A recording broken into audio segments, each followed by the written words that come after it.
Good morning. Welcome to Time in His Word.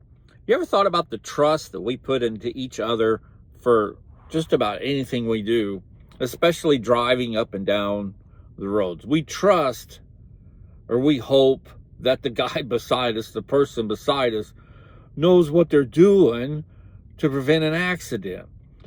Yesterday, I was headed up through Chicago. I got north of Chicago. I was almost to Wisconsin. I wasn't on the interstate because it's a toll road and there's a way to go around, but you got to deal with local traffic and that. It can be a pain, but I prefer to go that way. I went through I was going 40, 45, went through a light. The light was green, and out of this Kmart, this car hauler decided that he was coming regardless. And then the load that I have on the truck is really easy to slide. It's very difficult to tie down.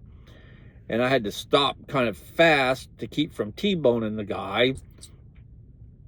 And I was waiting to hear that dreadful slide and ka-dump and tear up my trailer. Well, that never happened.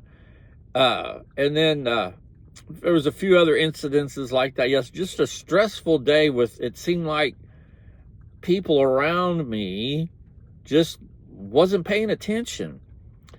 And then I was looking through Facebook this morning like I always do, and about 20 minutes north of where I live on the interstate, as you just come out of a major construction zone they got going on, a semi rolled and has blocked both northbound lanes.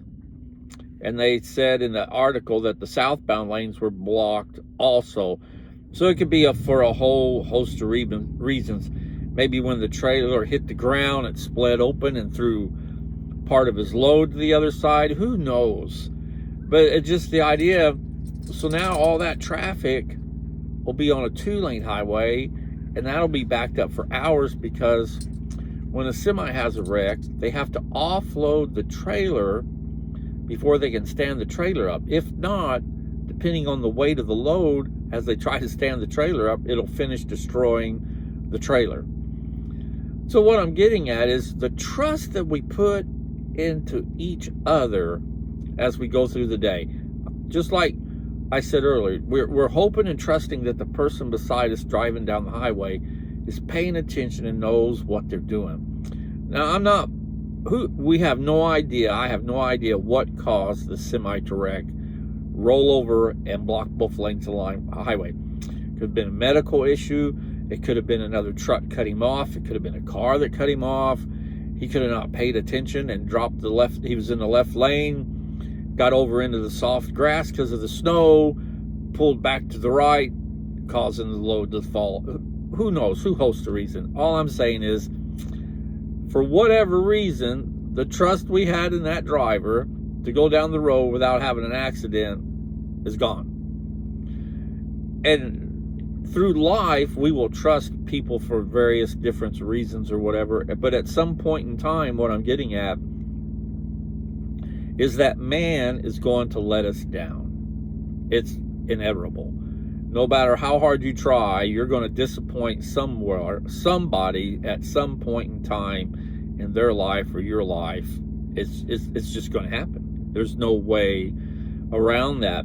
In Philippians 4:13, it says, I can do all things through him who strengthens me. Well, how do we get that strength that passage is talking about?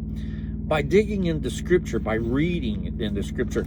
The prayer life that I talked about yesterday, that I commented on, that every time we see Jesus getting ready to perform a miracle, or when he got done doing a miracle, he always went off to pray to the Father. And that's what we need to do. In Joshua in the Old Testament, chapter 1, verse 8 says this book of law shall not depart from your mouth, but you shall meditate on it day and night, so that you may be careful to do according to all that is written in it. For then you will make your way prosperous, and then you will have success. And this is true, but again, it's hard to do. I mean, we're human. It's just like in the parable that I referenced yesterday. The disciples got in the boat because Jesus commanded them to go to the other side. The storm come up. Scripture never said they went to the Lord in prayer. They just fought the storm. And it's the little things in life that we do where we should go to prayer, but we figure out, I can do this on my own. And by the time we think about needing prayer, we are so far in trouble that it's going to take a miracle besides prayer to get us out of that mess. But verse 9 says, have I not commanded you, be strong and courageous? Do not tremble or do not tremble or be dismayed, for the Lord your God is with you wherever you go. Now, my daughter called me. I sent her a text this morning about that accident and told her she's going to need to find a new way because she works in that direction north of our house. And she called me asking about a different route. And I was able to tell her one I have used once in a great while and I don't remember. And that's how she's going to go to get around that accident. But she sought out somebody for help to get around the accident. Just as we in our lives need to seek out God in prayer and in Scripture to get through the difficult times in our life. And when we do that, we will find a path that is less, what's the word I'm looking for? It's an easier path.